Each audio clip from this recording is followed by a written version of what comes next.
C'est quelque chose que d'être dans la religion et puis d'être en Christ. Hein. C'est deux choses différentes. Hein. En tout cas, je suis content d'être là. J'espère que vous l'êtes aussi. Alors, avant que j'oublie, je salue. Peut-être que vous m'avez vu au téléphone. J'ai vu que j'étais assis là. C'est simplement parce que j'ai invité du monde à se connecter sur Zoom depuis la métropole. Et je m'assurais qu'ils sont bien connectés. Vous savez, lorsque vous invitez comme ça les gens et ils ne connaissent pas encore forcément le combat spirituel et tout, donc l'ennemi est là pour faire oublier, pour, hein, n'est-ce pas, déjouer les choses. Et donc, je me rassurais qu'elle était bien connectée. En tout cas, que Dieu bénisse tous ceux qui sont sur Zoom et que le Seigneur nous bénisse aussi ici. Merci, Pasteur Hugo, pour ta prière que Dieu a déjà entendue. Le message de ce matin se veut être un encouragement et un avertissement, les deux en même temps. L'encouragement pour ceux justement qui ne sont pas encore en Christ, encouragement à faire ce pas, encouragement pour ceux qui sont déjà en Christ à rester là, et puis encouragement aussi pour peut-être ceux qui étaient en Christ, qui sont partis, encouragement à, et avertissement aussi, aussi bien pour ceux qui ne sont pas, pour ceux qui sont déjà dans la maison, et pour ceux qui sont partis. Donc, encouragement et avertissement. D'accord? Que Dieu soit béni. Nous n'allons pas perdre de temps, nous allons tout de suite dans le livre des Éphésiens, au chapitre 2. Éphésiens, chapitre 2. Nous allons juste lire les versets 1 et 2, où il nous est dit que nous étions, donc vous étiez, donc pour ceux qui sont maintenant en Christ, étaient morts par vos offenses et par vos péchés, dans lesquels vous marchiez autrefois selon... Alors retenez ce mot-là, ce terme-là, parce que nous allons tourner autour, notre réflexion autour de ce terme. Nous marchions selon le trait de ce monde, selon le prince de la puissance de l'air, de l'esprit qui agit maintenant dans les fils de la rébellion. Donc, dans la version seconde Darby, dans la parabole, dans la version du semeur, il n'est pas dit ainsi, hein, il ne parle pas de train, mais Second et Darby vont parler de train. Nous suivions le train de ce monde. Alors là, c'est dans un sens figuré. Ils utilisent un sens figuré. Mais nous allons nous réfléchir mais sur le sens propre du terme. C'est-à-dire, le mot train, ça fait partie de ces mots qu'on appelle polysémiques. Ça veut dire que c'est des mots qu'on utilise, qu'on peut utiliser le même mot mais pour dire des choses différentes. Par exemple, je ne sais pas, vous dites à quelqu'un que je suis dans les bouchons, et vous dites à quelqu'un, pour moi, les bouchons qui sont sur la table, on entend bien les bouchons, mais ça ne veut pas dire la même chose. Les bouchons, je suis dans les bouchons embouteillage, et pour moi, les bouchons qui sont sur la table sont censés être des bouchons de bouteille. OK? Donc, dans cette version, on va partir de la version du langage propre du mot, et il va faire un sens figuré. Il va dire que nous marchions selon le trait de ce monde, selon la direction de ce monde, selon le rythme de ce monde. Hein? Comme un train, d'ailleurs, comme un train, moyen de locomotion, moyen de voyage qui avance, n'est-ce pas, qui circule. Et la Bible nous dit qu'aux commandes de ce train, puisqu'il dit, nous marchions selon le train de ce monde, selon le chef de l'autorité de l'air, de l'esprit. Donc, on peut dire que le conducteur de ce train dans lequel ceux qui sont en Christ étaient conduits par... Vous n'avez pas encore suivi, hein? Le prince de la puissance de l'air, mes amis, c'est qui? Hein? Le chef de l'autorité. Mais comment, vous avez peur de dire son nom, quoi? Je parle à ceux qui sont en Christ, là, oui. Alors, je vous explique. Nous étions à bord d'un train, mes amis, qui était conduit par Satan le diable. C'est clair, là? C'est ce que la Bible nous dit, là. Hein? Vous connaissez un train, un moyen de transport. Donc, vous avez une locomotive dans laquelle le conducteur est, c'est lui qui conduit le train, et puis les autres sont derrière dans des voitures qu'on appelle des voitures ou des wagons qui sont attachés les uns aux autres. Et tous, qu'on le veuille ou non, sauf si on décroche, mais tous sont accrochés à cette locomotive de tête, et quelle que soit la direction que cette locomotive prend, les autres qui sont derrière suivent. Donc nous étions conduits, mes amis, on va le dire, par un kamikaze. Vous n'êtes pas d'accord? Un kamikaze. Exactement comme ceux qui ont été dans les avions du 11 septembre. Eh ben, ceux qui étaient derrière là, eh ben, ils étaient pris. Hein? Une fois que les portes se sont fermées et que ça a décollé, ils étaient assis, ils ne savaient pas encore. Ils ne savaient pas encore. Hein? Ils étaient tranquilles. Mais ils étaient assis derrière des chauffeurs kamikazes. Satan, c'est le plus grand kamikaze, mes amis. Est-ce que vous savez ça? Et lui, il sait qu'il est un kamikaze. Quand il prend son engin, il sait très bien qu'est-ce qu'il va faire. Il connaît sa destination. Il sait qu'il va mourir. Satan, c'est exactement la même chose. La Bible nous dit qu'il sait très bien ce qu'il attend. Mais ce qu'il fait, c'est qu'il entraîne derrière lui un maximum avec lui. Oh oh!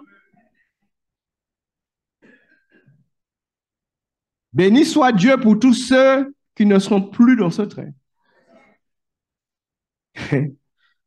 Car mes amis, dans un train, lorsqu'un train circule, il y a trois, d'une manière générale, hein, il y a trois catégories de passagers qui vont se manifester. Vous avez ceux qui vont embarquer à bord pour commencer leur voyage. Quand il arrête en gare, vous avez donc ceux qui s'embarquent. Vous avez ceux qui sont déjà assis, qui ont déjà entamé leur voyage et donc qui poursuivent leur voyage. On est d'accord? Et puis vous avez ceux qui vont descendre. Très bien. Vous avez de ceux qui vont descendre de ce train. Donc ceux qui s'embarquent, ceux qui sont assis, qui continuent, et puis vous avez de ceux qui descendent de ce train. Moi, je suis de ceux qui sont descendus de ce train-là. Si quelqu'un est descendu de ce train-là, je voudrais voir sa main. Je voudrais voir la main de ceux qui sont descendus avec fierté, avec ou pas. Ceux qui sont descendus de ce train-là. Car ceux qui sont descendus, ils sont descendus parce qu'ils ont entendu un appel dans les haut-parleurs.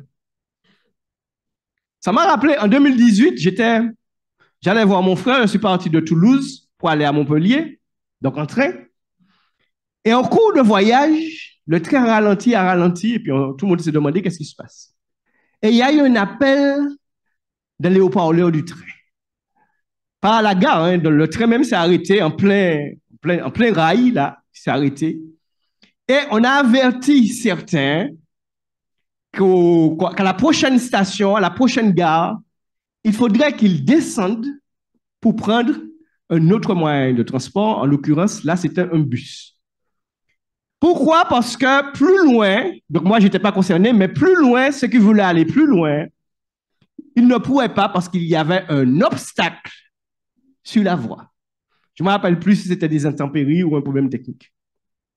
Et c'est ce qui s'est passé.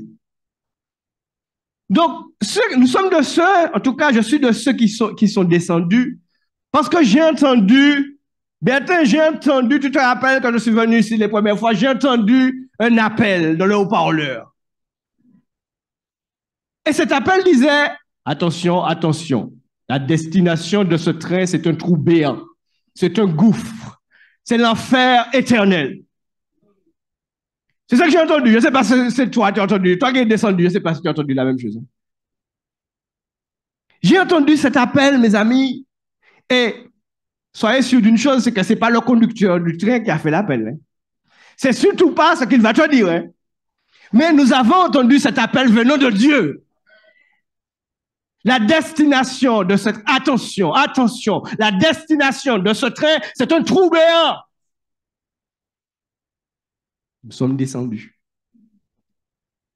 Alors, il y a de ceux qui, malgré, puisque l'appel, en fait, est lancé à tous hein, dans le train. Même ceux qui poursuivent leur voyage, qui ne comptaient pas descendre. Alors, ils ne descendent pas parce qu'ils disent « Ah, c'est une blague ». Nous sommes en 2023. Le gars avec son smartphone, il regarde, il y a des satellites, il regarde le reste du trajet, il a des photos, le truc est filmé, et il dit, mais il n'y a aucun obstacle, il n'y a rien. C'est une blague. C'est une blague, je ne crois pas à ça. Surtout, la destination, c'est le plaisir, c'est les joies de ce monde, c'est la richesse, je ne sais, c'est les femmes, c'est la désinvolture. Il rigole. Mais j'aimerais vous dire une chose, mes amis. Tu peux voir avec les images de satellites, effectivement, qu'il n'y a pas d'obstacle. Vous savez qu'on ne va pas traîner là-dessus, mais je vais vous faire voir quelque chose dans le Nombre, chapitre 13, au verset 30, où, après la sortie d'Égypte, certains d'Israël vont se révolter contre Moïse.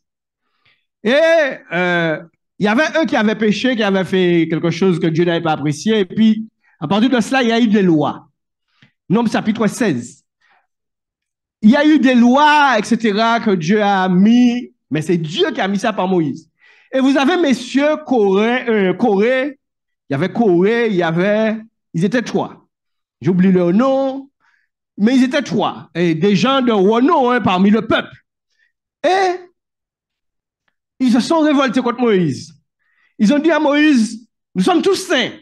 Tu commences à nous embêter avec tes lois-là, alors que ce n'est pas Moïse qui décrète des choses, c'est Dieu qui lui dit, tu vas faire comme ci. Et ils se sont révoltés, comme aujourd'hui, puisqu'ils ont dit à Moïse, nous sommes tous saints, le peuple est saint. Comme aujourd'hui, on peut se révolter parce que la parole de Dieu parle que même si nous sommes en Christ, nous devons persévérer dans la sainteté. Mais vous avez de ceux qui vont vous dire, ah, qu'est-ce que tu racontes là? Nous sommes saints.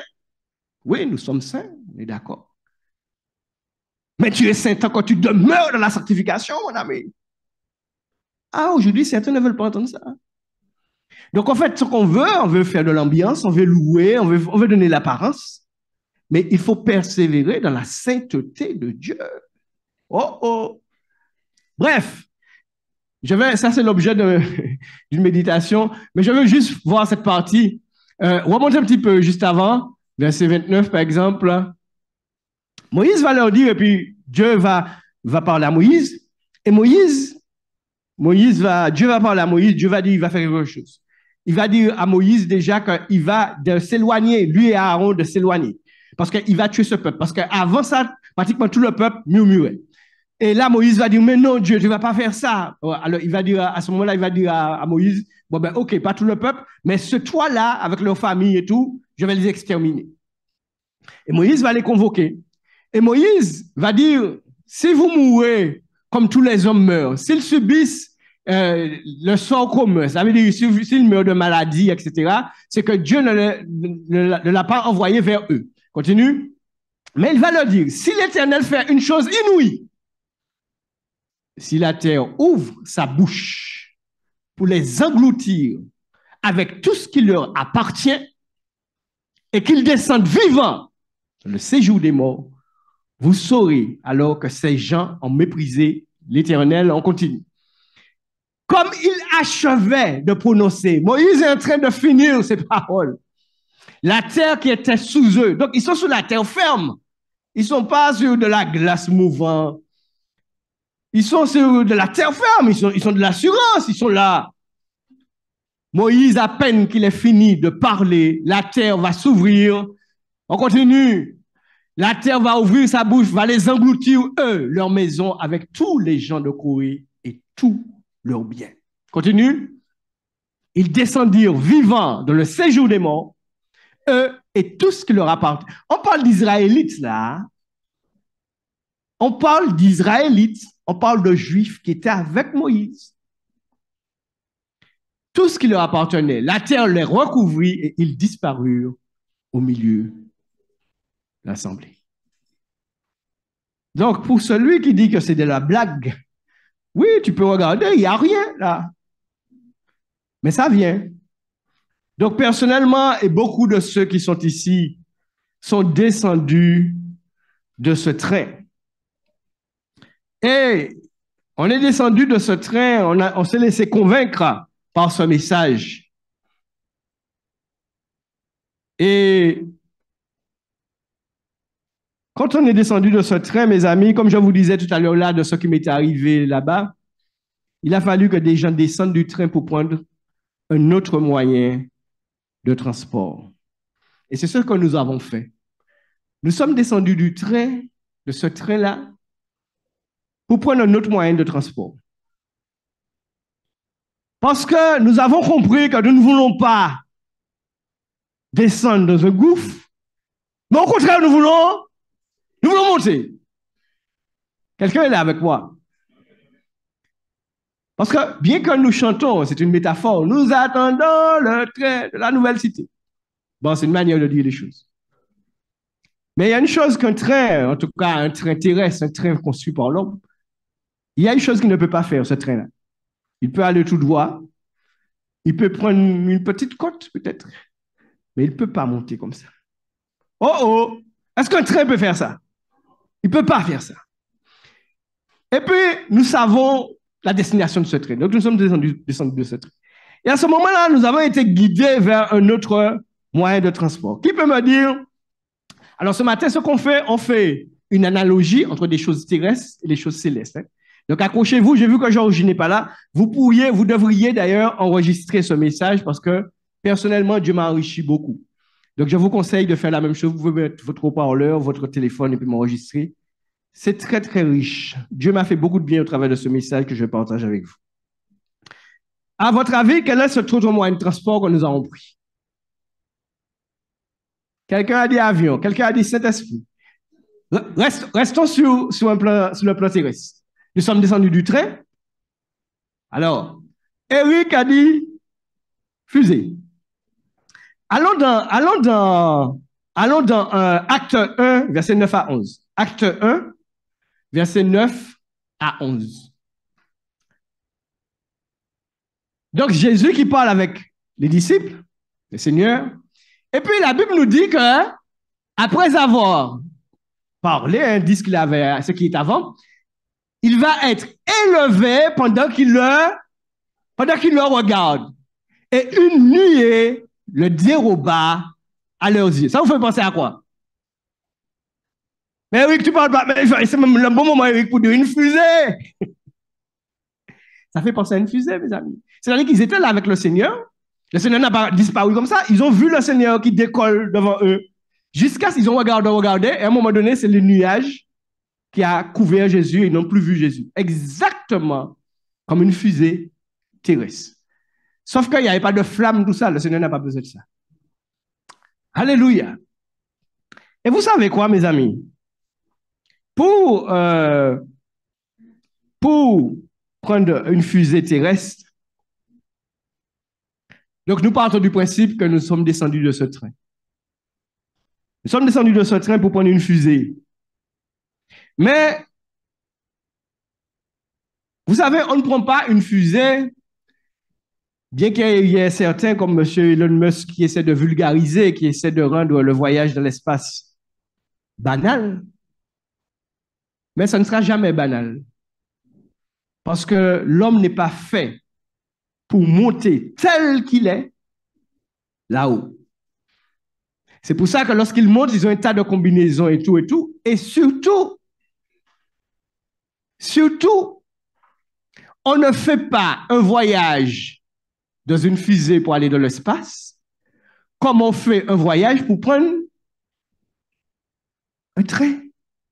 Un train, n'importe qui arrive avec sa valise, n'importe quel bébé, n'importe quel jeune personne âgé de 150 ans, n'importe quelle personne entre, s'assoit et fait un voyage en train. Mais pour voyager en fusée, mes amis, pour voyager en fusée, pourquoi faire? Pour aller là-haut, il faut... Merci, ma sœur Pico. Il faut une préparation. Il faut se préparer, mes amis. On ne monte pas là-haut comme ça. On les fait subir toutes sortes de choses. On les fait subir, mais ils sont torturés. Je vous invite à voir avec moi. Et là, petit à petit, on va entrer en profondeur dans le message. Est-ce que vous savez qui est-ce qui fut le premier à monter dans l'espace? J'ai pas entendu. J'entends homme, ou j'entends pas.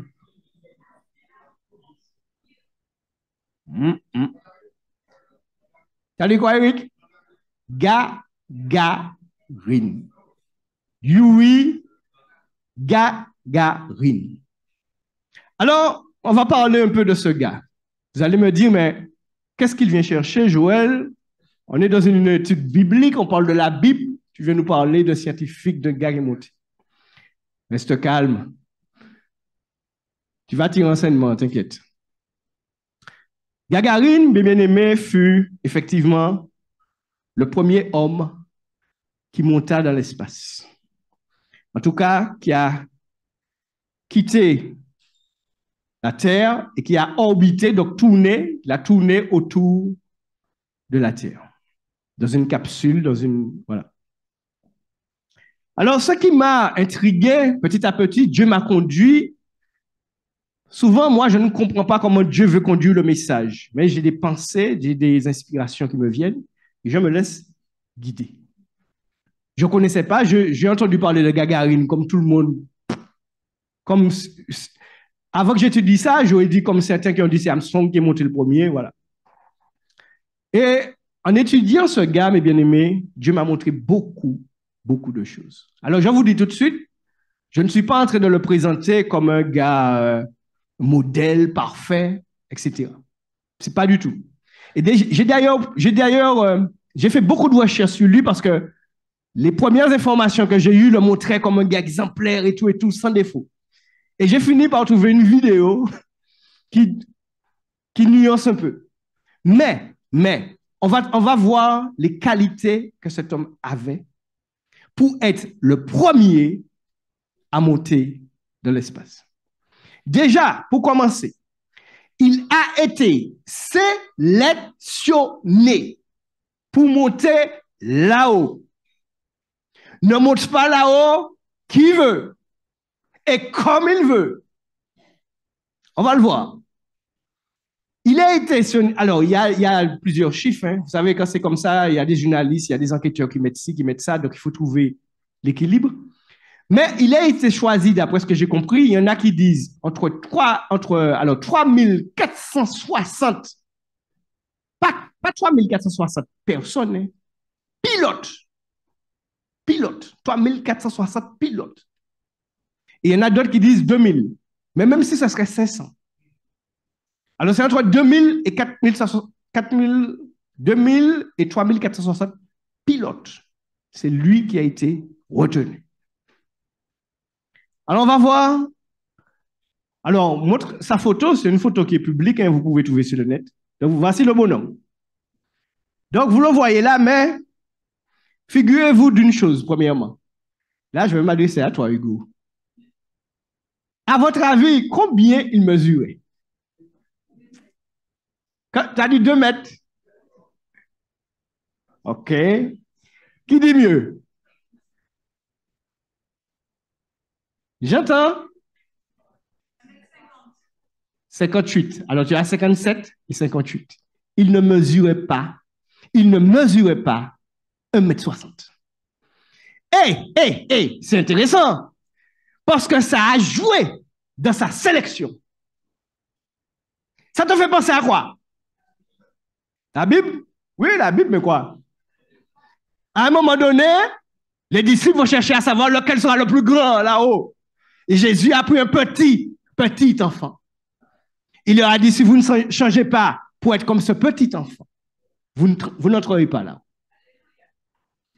Donc, on peut dire, humainement parlant, de Gagarine, qu'il était petit dans sa taille terrestre. Par contre, il a été grand là-haut. Il a été un grand homme, mes amis. Vous savez, pour nous, c'est banal aujourd'hui, mais ça se passe en 1961. C'est quelque chose d'extraordinaire qu'un homme va quitter la planète Terre et va se retrouver dans l'espace. Il faut savoir qu'on ne sait pas comment ça va se passer. Donc lui, il a eu un sacré courage. Parce qu'on ne sait pas, c'est la première fois qu'on fait ça. 1,58 m. Ça, c'est la première chose. Ensuite, mes amis, Gagarine a eu, et aussi, j'ai oublié, il a été choisi, donc on va dire 2000. Sur 2000 pilotes, il a été choisi. Ça nous montre, ça nous pousse encore vers un verset qui nous dit, dans Matthieu 22, 11, il y a beaucoup d'appelés, mais peu d'élus. On fait une analogie entre des choses terrestres et des choses célestes. On est d'accord? Beaucoup d'appelés, mais peu d'élus. Je l'ai dit, il mesurait 1,50 m. Alors, certains disent 1,57 m, d'autres 1,58 m. Il avait aussi de grandes capacités intellectuelles et notamment de très bonnes connaissances en maths et en physique. Mais, à votre avis, mes bien-aimés, donc il y a eu une sélection. Donc, ils sont partis soit de 2000, de 3000. Après, il y a eu 700, 500, 200. À chaque fois, on supprime. Et à un moment donné, ils se sont retrouvés à 3. Ils se sont retrouvés à 3. On ne sait pas encore lequel qu'on va choisir, qui va faire la mission. Et c'est là que c'est vraiment intéressant.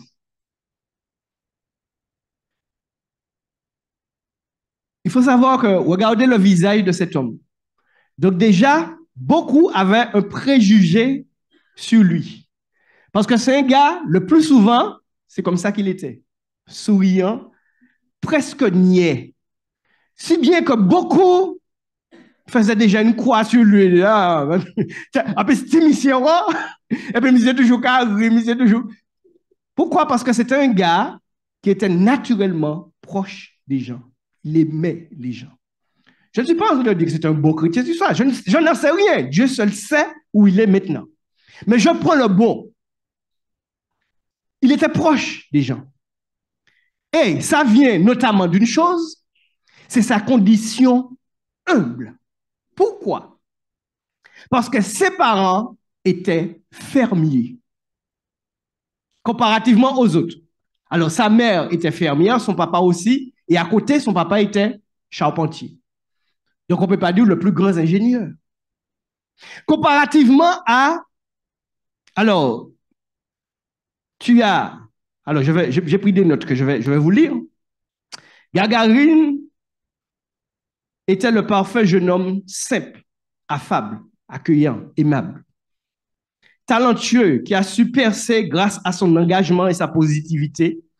Contrairement à ses collègues, il n'a jamais été impliqué dans un quelconque scandale. Donc, il avait une certaine, comment on dit, demande le terme, une certaine tenue, une certaine... On dit de lui que lorsque, par exemple, il faisait une blague à quelqu'un, que c'était un peu déplacé, il pouvait rentrer sous la table après. Tellement il était gêné de ce qu'il a dit à la personne. Ça montre un peu sa personnalité. D'accord?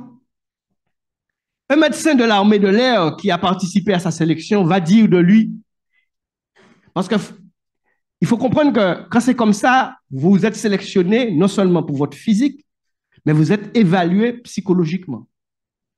Quand je vous dis qu'ils ont été torturés, il faut savoir que, je crois, pendant plusieurs jours, il s'est retrouvé, avec les autres d'ailleurs, mais individuellement, enfermé dans une espèce de conteneur, sans fenêtre, sans rien, pendant plusieurs jours. On lui a juste donné de quoi manger et boire, et puis aller aux toilettes.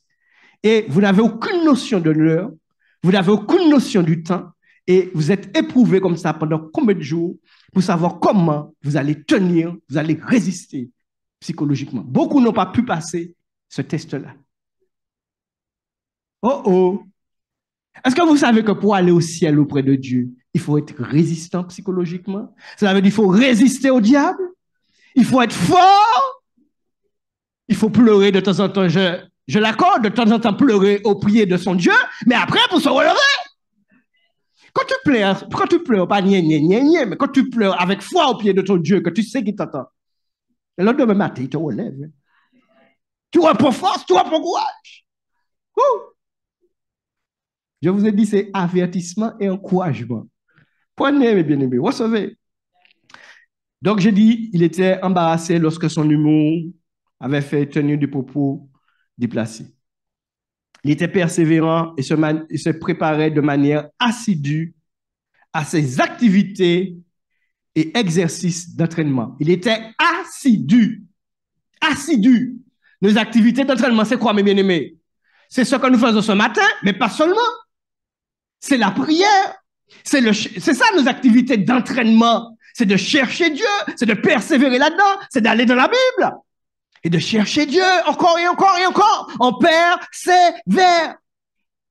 Eh bien, Gagarine était assidu. Ça a contribué à ce qu'il soit sélectionné, choisi. OK. Il comprenait mieux la vie que beaucoup de ses amis. Il avait une certaine vision des choses, il comprenait les choses. Et ça vient de sa proximité avec les gens. Nous allons y revenir, parce que j'ai quelque chose à vous dire de très important de la part du Seigneur. C'est dans le message, mais par contre, le Seigneur m'a dit de vous le dire, ça fait une semaine. Je reviens sur ça tout à l'heure. Quand on demande aux 20 candidats, on est en train d'observer, d'analyser pourquoi Gagarine a été choisi. Hein? Et on va s'arrêter particulièrement à sa personnalité. Quand on demande, donc à un moment donné, ils se sont retrouvés à 20. Et quand on a demandé aux 19 autres, si, alors, en dehors d'eux-mêmes, hein, tu ne mets pas ton nom, donc je suis là avec Bertin, Béatrice, Hugo, donc je m'enlève, et puis je mets entre Béatrice, on me demande, entre Béatrice, Hugo et puis Bertin, lequel je vois qui pourrait partir. Sur les 19, 17 ont répondu Gagarine. C'est-à-dire ses concurrents, ceux qui sont en concurrence avec lui, ils ont dit que c'est lui qu'ils voient. Pourquoi? Parce que c'était sa personnalité. OK. C'est intéressant quand même, non? Vous vous ennuyez là? Moi non, je ne m'ennuie pas. Il était exigeant envers lui-même. C'est-à-dire que dans sa mission, il était exigeant envers lui-même. Il ne restait pas là à dire, ah, mais c'est quoi ça, moi, et puis Dieu connaît toutes choses. Il cherchait, Christian, à plaire à son Dieu. Il se battait pour ça. Oh, oh. Pas d'une manière avoir des remords ou tout ça. Non, mais en criant à son Dieu, Seigneur, aide-moi. Fais-moi grâce. Tu vois, j'ai encore échoué. Je me suis énervé, Seigneur. Mais je compte sur toi. Je me tourne vers toi. Viens m'aider, Jésus. Alléluia. Alléluia. Dieu aime ça, mes amis. Qu'est-ce qu'il a fait encore, mes bien-aimés? Alors, on va se retrouver avec le troisième. Donc, à un moment donné, ils vont se retrouver à 3. Vous devez savoir une chose. C'est que des 3 qui restaient, à savoir Gagarine, Titov et Nelyubov, bon, on parle de russe là. Hein? Bon. Titov, Nelyubov. Et puis Gagarine, le plus facile à prononcer, c'est quoi que c'est Gagarine. Les 2 autres étaient plus aptes que lui. On dit de Titov, notamment qui se retrouvait 2e avec lui, Titov était plus cultivé que lui. Son papa, d'ailleurs, c'était un professeur. Donc, il avait l'habitude des livres, comparativement à Gagarine. Donc, les 2 autres étaient plus aptes que lui. Et comment on essaie de choisir? Pour une mission comme ça en plus, on va choisir le plus apte. Titov était plus cultivé, mais le problème de Titov, nous avons lu dans Éphésiens 2, le prince de la puissance de l'air et qui agit dans les fils de la rébellion, car l'un des problèmes de Titov était qu'il était rebelle. Et Nebulov aussi. Mais Nebulov avait un autre problème aussi. N'oublions pas que nous sommes au pays de la vodka. Et donc, de temps en temps, Nebulov, et malheureusement, il va, quelques années plus tard, je crois que c'est en 1967, il va se suicider. Il avait des problèmes d'alcool. Titov était plus cultivé, mais il était un petit peu plus... En créole, comment on dit ça? Ouais, orgueilleux, mais un autre terme en créole, comparaison. Tu vois, il était imbu un peu de sa personne. Ça a compté beaucoup. Pourtant, il était plus capable que Gagarine. Oh oh! Vous avez vu les conditions pour monter là-haut? Vous avez vu ce que l'homme considère pour envoyer un homme dans l'espace? L'homme, hein? Donc, comprenons que Dieu a des critères également, mes amis, pour que nous puissions monter dans l'espace.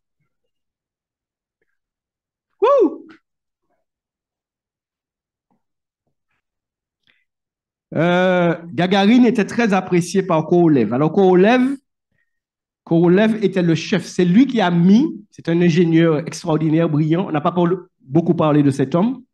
Pourtant, c'est lui qui a mis en place cette mission-là pour qu'en 1961, le premier homme puisse monter dans l'espace. Korolev, il appréciait particulièrement Gagarine. Qu'est-ce qu'il aimait chez lui? Son calme, son optimisme. Il était optimiste. Souvent, vous voyez des enfants de Dieu qui sont prêts à monter là-haut, qui proclament le nom de Dieu, mais en même temps, ils sont pessimistes.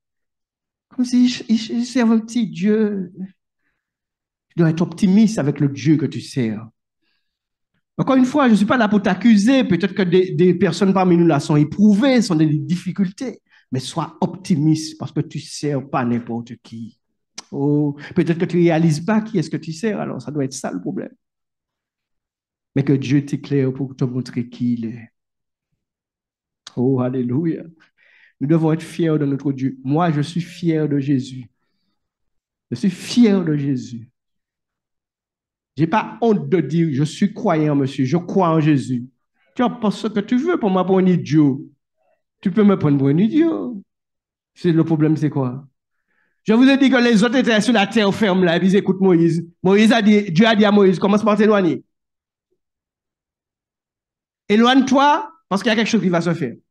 Moïse n'a pas fini de parler, que la terre ferme. Ils pouvaient avoir une plaque de pierre de 10 km sous leurs pieds, ça n'allait rien changer. Ça s'est ouvert et ils se sont effondrés. Et ça s'est refermé. Ni vu ni connu. Ça, Dieu fait ça en une seconde. Donc, ne regarde pas parce que nous sommes en paix, nous sommes tranquilles et que tu me dis, c'est quoi ton histoire que Jésus va revenir là?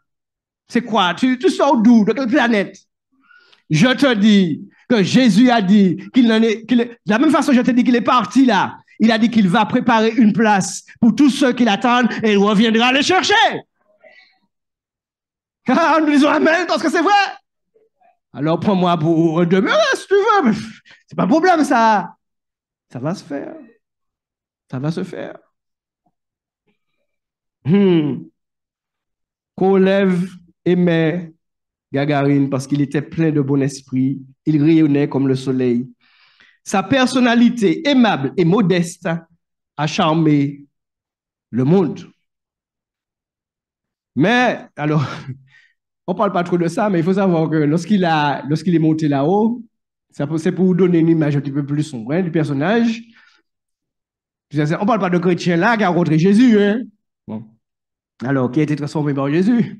Donc, quand il est sorti là-haut, donc avant de partir, il s'est marié et tout. Bon, c'était pas un gars à femme. Hein? Néanmoins, lorsqu'il est revenu, qu'est-ce qui s'est passé? Il va avoir un succès mondial. Et il faut savoir que même devant des caméras, les femmes de partout, à chaque fois qu'il arrive dans un pays, c'est des milliers et des milliers de personnes qui l'attendent. Et donc, les femmes, qu'est-ce qu'elles font? Vous savez que les femmes aiment les héros. Alors, s'il faisait 2 mètres, Goku, on ne pas savoir. Là, je ne sais pas. Parce que pour ce 1,58 m, il était qu'à courir. En courir. Et certaines même essayaient de le brasser sur la bouche. Devant les caméras. Donc, ça, c'est une tension pour un homme. Hein. Pas quoi. Hein. Les gens qui ont du succès, à un moment donné, beaucoup ne savent pas gérer ça. Tu as une tenue à avoir, tu as un comportement. En plus, tu as un aussi. Parce que ce qui va se passer aussi, c'est que le gouvernement, notamment Khrouchtchev qui était président à l'époque, on va l'utiliser pour représenter la Russie partout. De tout le temps, il va avoir des discours à faire, des machins. Et de temps en temps, ce qui va l'arriver, ben, au pays de la vodka, ben, de temps en temps, la pression est là. Ben. Et un jour, il y a une femme qui était dans un hôtel, mais sa femme était là aussi, mais je pense que l'autre femme ne savait pas, mais il était avec sa femme. Et sa femme a dû sortir. Et la fille est entrée dans la chambre d'hôtel après lui, et puis a volé sur lui. Et comme lui-même, il avait déjà bu 2 ou 3 coups, alors il se laissait un petit peu faire aussi. Et puis sa femme est entrée dans la chambre. Alors, voilà un gars brillant, et puis qui va faire quelque chose de bête et de stupide. Qu'est-ce qu'il va faire? Il va courir et il va sauter, et il va tomber sur la tête. Et on le voit après dans des vidéos, il a un pansement, alors il va donner une blague, il va dire que c'est son enfant qui allait tomber là. Machin, c'est faux. C'est qu'il a sauté. Bref. Mais le personnage était vraiment quelqu'un d'extraordinaire. Alors, mes bien-aimés, on va finir avec... tu peux enlever, on va mettre la parole. Euh, pourquoi j'ai insisté sur le comportement? C'est petit à petit hein, que Dieu m'a montré les choses. Je vais vous dire quelque chose qui m'est arrivé dimanche dernier. Donc, il y a 7 jours. Il y a 7 jours, vers 4 heures du matin, je me lève. Je n'étais pas ici parce que je travaillais. Et en ouvrant les yeux, je suis là. Donc, je commence à parler à mon Dieu, à chercher mon Dieu. Et j'en rentre en fait dans une communion assez intense. C'est pas tout le temps, c'est pas tous les matins que ça m'arrive. Hein? Mais là, sans la présence de Dieu. Dieu commence à me parler du caractère et des relations avec les autres. Je sens une direction dans ce sens. Et à un moment donné, l'esprit au fond de moi me dit, tu vas dire à mes enfants que le caractère et la relation avec l'autre sont les choses les plus importantes pour moi. Je reprends. Le caractère, donc le caractère transformé, changé.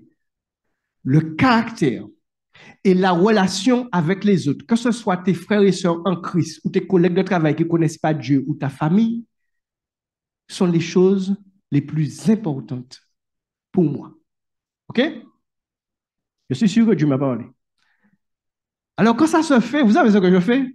Quand ça m'arrive, j'écoute d'une manière attentive les autres prédicateurs, particulièrement de mon église, pour voir s'ils sont conduits par l'esprit. Alors vous allez me dire, ah, mais Joël, ça aurait pu être toi qui n'es pas conduit par l'esprit, et puis ils prêchent dans l'esprit. Mais je sais que je te conduis par l'esprit. Donc, je sors de la chambre, mon épouse qui se lève depuis 4 heures pour suivre le culte de Mulhouse, il y a un message qui va. Je prête l'oreille à Mulhouse. Le sujet du frère, c'est la relation des enfants de Dieu avec les autres. Quelques heures après, Pasteur Hugo ici, il va dire dans son message, il va le dire 2 ou 3 fois, il va dire glorifier Dieu. Est-ce que vous vous rappelez de ça, dimanche dernier, dimanche matin? Glorifier Dieu par sa relation avec les autres. Tu as déjà oublié? Moi, je me rappelle. Et je n'ai pas pris de notes. Mardi soir, Frère Léa. Alors, mardi soir, je n'étais pas ici. J'étais sur Zoom avec Frère Léa. J'écoute Frère Léa. Et Frère Léa va insister. Son message sera le retour du Seigneur. Mais si tu veux, en gros, il va dire que pour partir avec le Seigneur, il faut que sa relation avec les autres soit comme il faut devant Dieu. Sinon, tu ne vas pas partir. Donc, on est à combien là? On est à 3 confirmations. Hein? Jeudi soir, j'étais en répétition, donc je ne sais pas ce qui a été dit sur Zoom.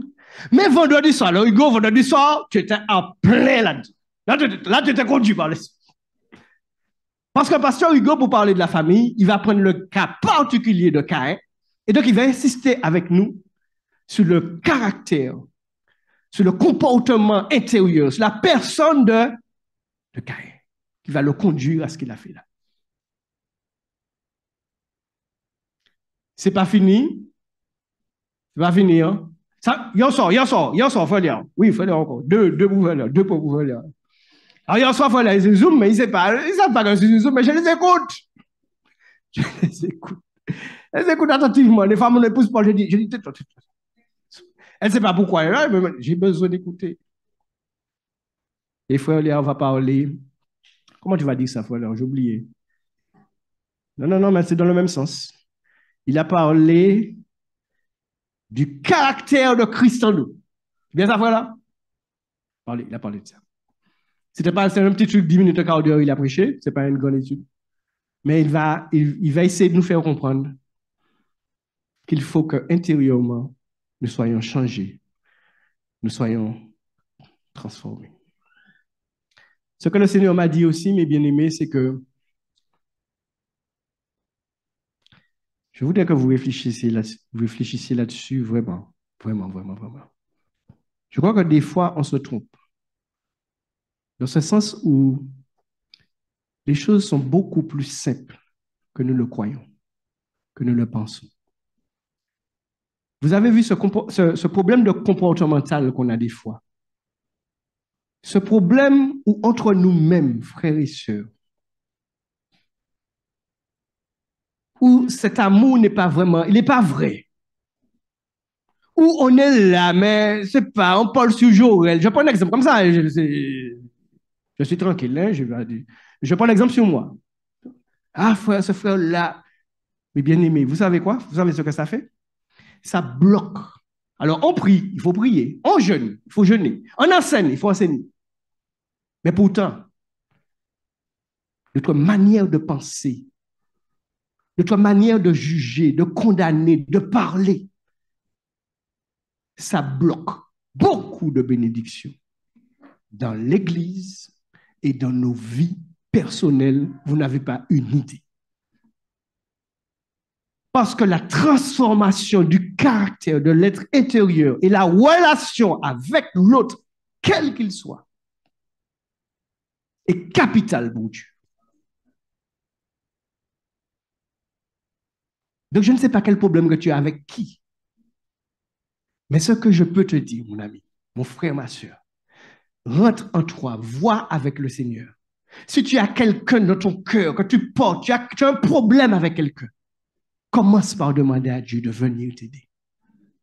De venir t'aider, de venir apaiser les choses. Je ne te dis pas de courir, aller voir la personne, de discuter avec la personne. Si vous n'avez pas parlé, ça ne va pas se faire. Mais toi-même déjà, tu comprends, elle le désir d'être dans la volonté de Dieu. Et on sera étonné de voir des changements qu'il y aura.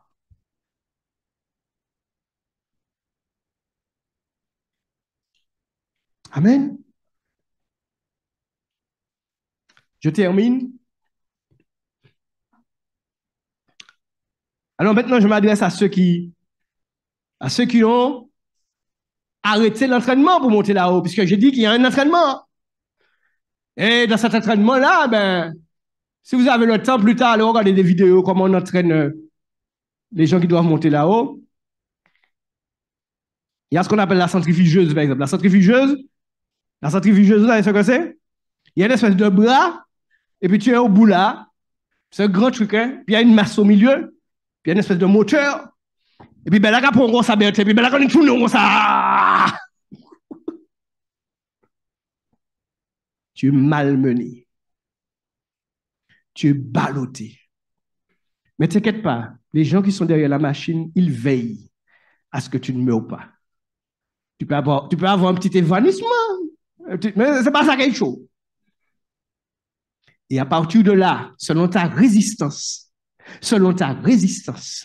on juge si tu es apte ou pas à monter là-haut. Amen. Amen. L'avantage que nous avons par rapport à la sélection de l'homme, etc., c'est que là, il a fallu choisir un seul gars. Mais Dieu ne veut pas un seul gars. Dieu voudrait que tous soient sélectionnés. Et la deuxième chose, que Gagarine n'avait pas et tous les autres et tous les cosmonautes, c'est que nous avons l'aide du Tout-Puissant avec nous, qui est là pour nous aider dans la mission, dans l'entraînement. Il est là avec nous pour t'aider. Donc, ce n'est même pas toi, mais c'est ta communion avec lui qui va te communiquer la force. Et donc, tu vas réussir. Pour peu que tu cherches la communion avec lui, pour peu que tu cherches son aide. Lorsque Gagarine lorsqu'il est arrivé là-haut, il a fait waouh, waouh. ça valait le coup. Moi, souffert comme ça. Ils maltraité moi comme ça. Mais Bertin, Gagarine a dit ça valait le coup. Ouh! Et la personne peut être athée, peut être ce qu'elle veut. Je ne crois pas qu'il y ait un seul cosmonaute qui soit monté dans l'espace. Et quand il est arrivé là-haut, quand il a vu la planète et puis il y a ce fond noir derrière, qui ne dise pas waouh, waouh, qu'est-ce que c'est beau. Même s'il est athée, il va le dire. Bon, maintenant, nous, c'est pas ça qui nous attend seulement.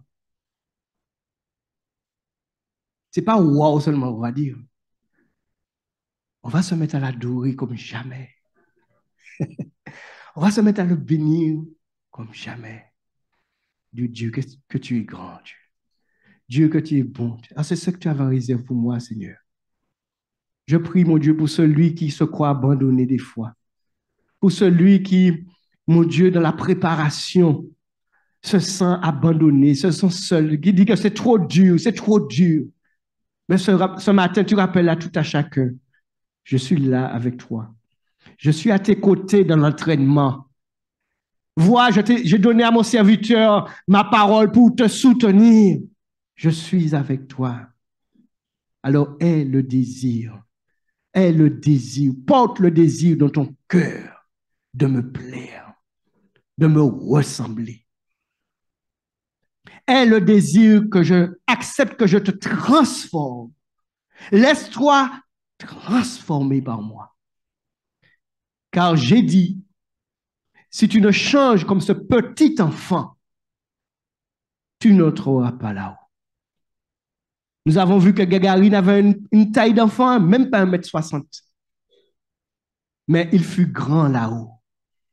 Il a été, par son exploit, il est un grand homme, le premier à être monté là-haut et à voir la splendeur du ciel.